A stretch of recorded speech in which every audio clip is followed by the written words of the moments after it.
بسم الله الرحمن الرحيم الحمد لله رب العالمين وصلى الله على سيدنا ونبينا محمد حبيب رب العالمين وعلى آله وأصحابه وأتباعه إلى يوم الدين اللهم فقهنا في الدين وعلمنا التأويل وألهمنا رشدنا يا رب العالمين.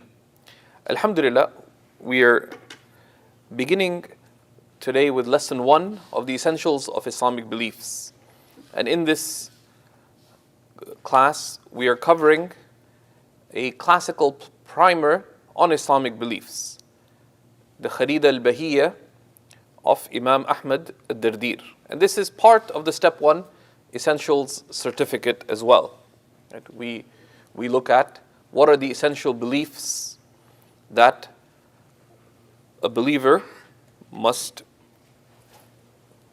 believe, understand, and cultivate.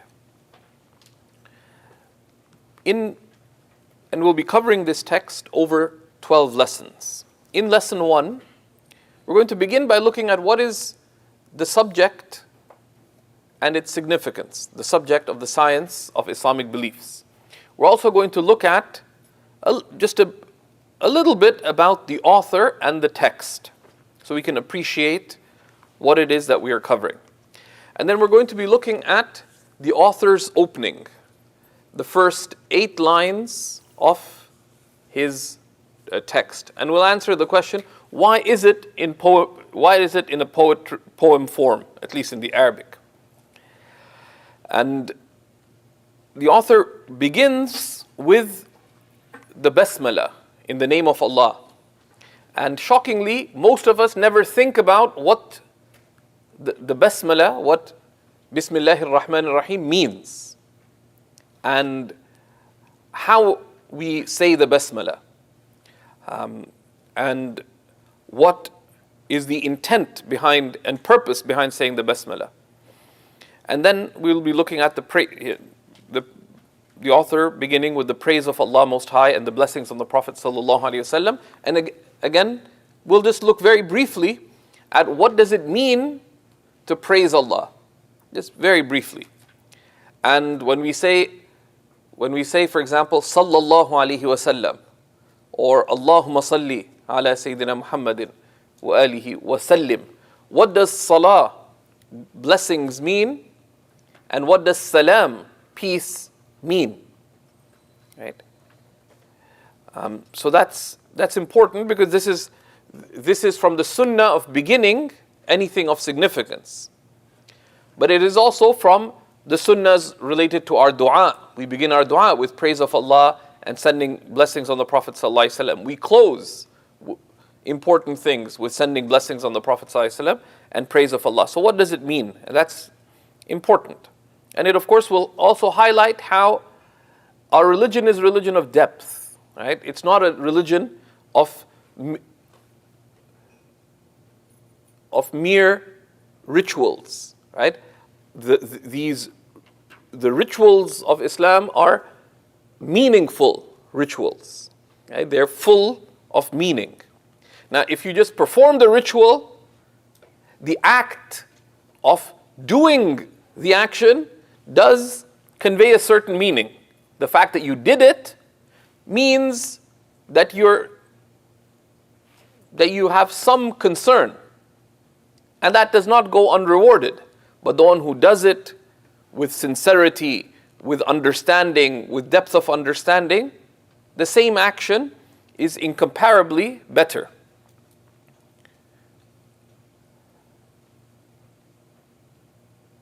And then the author names his text in the poem, and he praises the text. And of course the question would arise, why would someone praise their own action?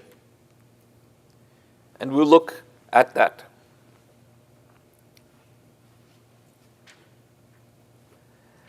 And then the author makes, before he begins the subject matter itself, in line 8, the author makes a dua.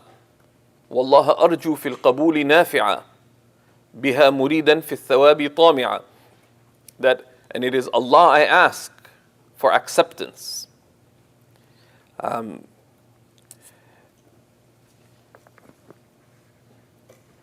think I quoted the wrong poem, right? Yeah, we'll be coming to it in a second. Because there's various poems in Islamic belief, and sometimes I'll be quoting something else. So, Bismillah. In part 1, we're going to be looking at the subject, the author, and the text. So the subject of Islamic beliefs is the most noble of the subjects of Islam. Right? The most noble subjects that one can study in one's life. Why? There's a basic principle that sharaful ilm bi sharafil ma'loom. The value of any knowledge is by the value of what is known by it. Right? So let's say 2 people spend 4 years at university. Someone learns about every restaurant in and around the University of Toronto campus. So I have a specialization in the restaurants in and around the University of Toronto. He learned a lot, because there's dozens, perhaps hundreds of restaurants. But there's a slight difference between that and someone who in the 4 years got a degree in any subject. Why? Because they are able to benefit themselves with that knowledge.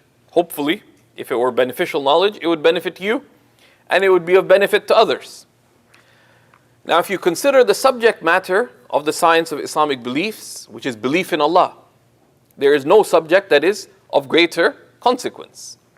Right? Because everything else, everything besides Allah that is knowable is Allah's creating. Right? So this is why, and this is of course something also to consider, right? In general, that things are known by their fruits.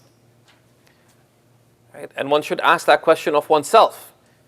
Sayyidina Ali ibn Abi Talib said, قِيمَةُ الْمَرْءِ مَا يُحْسِنُهُ. The value of a person is what they do well.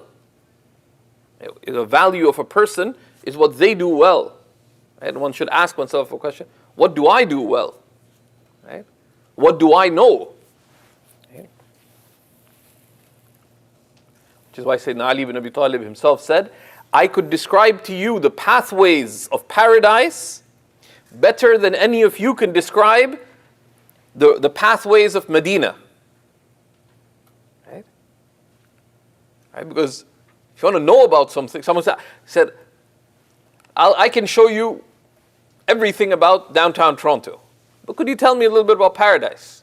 Right? Because in the end, that matters more. Right? So that's something to think about. The subject matter of the science of Islamic beliefs is, there's 3 parts to the study of the science of Islamic beliefs.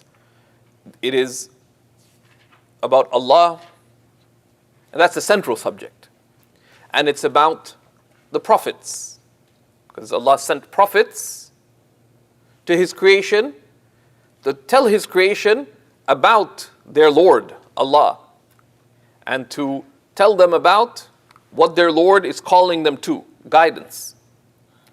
And there's a consequence to faith and guidance, which is played out in the hereafter. And we do not and cannot know what happens after death without revelation. Okay?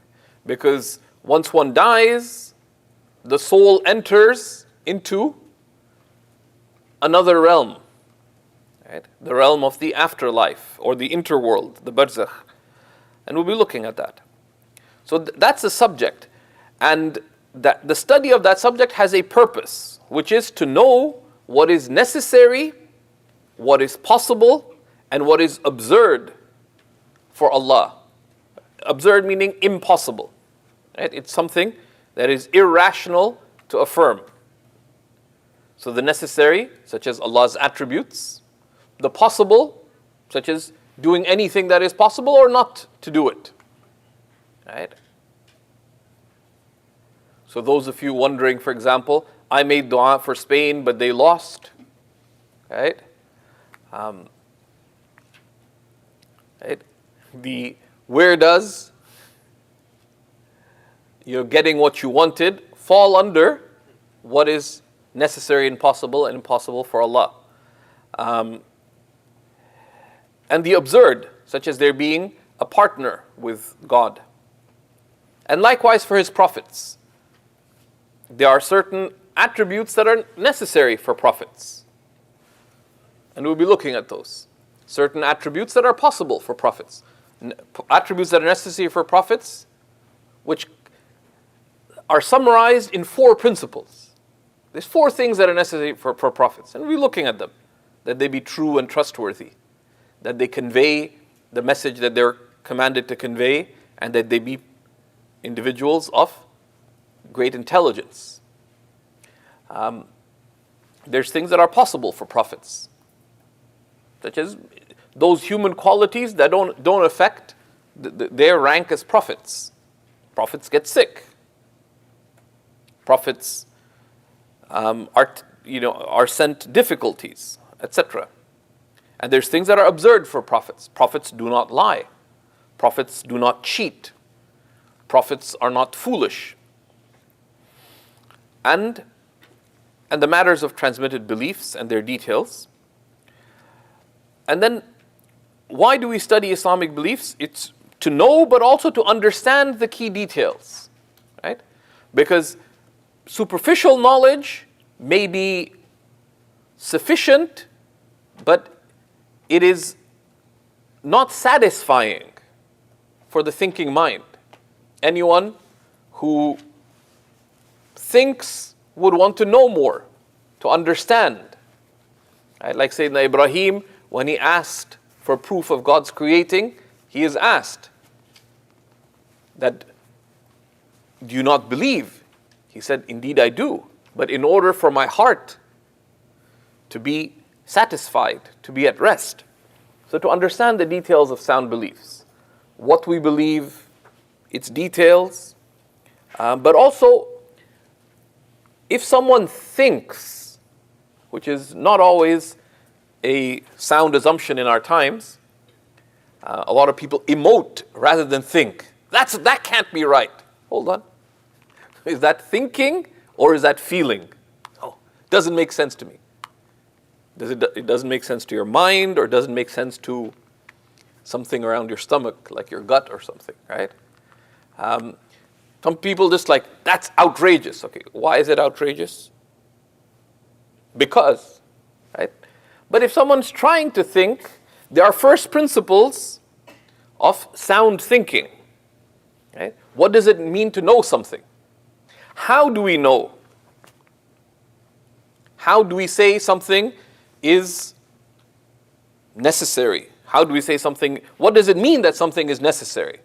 What do we mean when we say something is possible? What do we mean by when we say that this is impossible? It cannot be. What's the difference between something that is rationally true and something that is only true on the basis of observation? Normatively true. Right?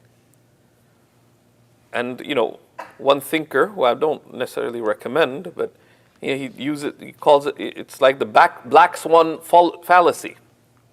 For a long time, at least Europeans, believed that swans were white. Why? Why did they believe swans were white? Because they'd only ever seen white swans. Now there's a difference between the rational and the normative. The rational is something that in of itself is either necessary, possible, or impossible. The normative is something that you affirm because of observation. Right? So a swan being white, what kind of ruling is it? Is it rationally the case that a swan must be white? No.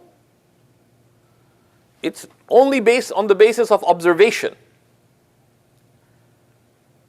And when they went, I believe, to Australia or something, they ran into black swans. And then, of course, after the fact, analysts always explain things after the fact really well. Right? So that there's a difference between the rational and the normative. Something that's in itself true and something that's only affirmed because this is what we observe. And to be able to distinguish that, if you cannot distinguish that, you don't think clearly. Right? So to understand what they call first principles. Right? These are called muqaddimat, first principles that support belief.